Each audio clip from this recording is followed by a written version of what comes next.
So I've got a question for you guys. So I'm curious to know how's the narrative practice changing you as a coach? So something that has been a big reorientation and also subtle is the sort of ethos of the narrative tradition, which is really like this liberated, egalitarian sense that we're all storying all the time, and we have our own. This is a quote from one of the originators of narrative practice: indigenous knowledges of our own lived experience.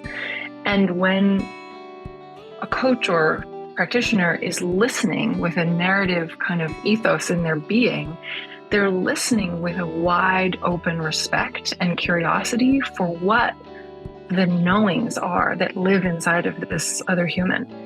And so the centering of this mysterious, like, there's so much wisdom and knowledge here for me to discover, and I'm so much decentering assumptions that I may bring in about being a coach or what a coach needs to be, or my own value or my own knowledge or my own expertise, and just values. Like, they all kind of become quieter, and there's this mysterious open space of what are the knowings that live inside that can be expressed through story, and many stories actually, that liberate this human in front of me to encounter their world in so many new ways. And that is a very gentle reframe that I think is a bit subversive of what I experience a lot of the coaching field even itself to be sort of storying about coaching. So that's really powerful for me. I like that. But you, Rob?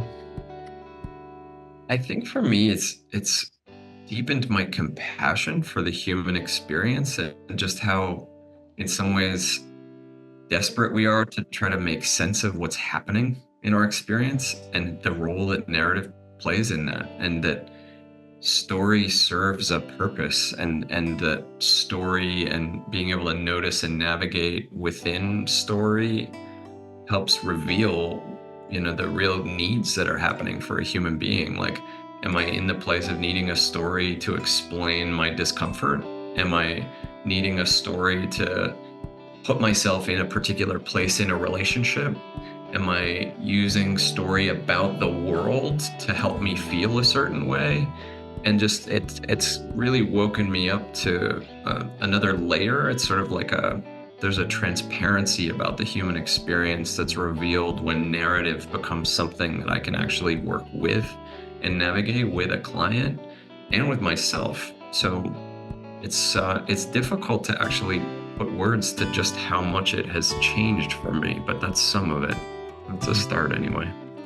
Yeah, it's funny because when I think about sort of 35 years of career, even very early on, before I knew anything about narrative identity, all the teams I was with, we would have some process of them telling each other their stories of their lives.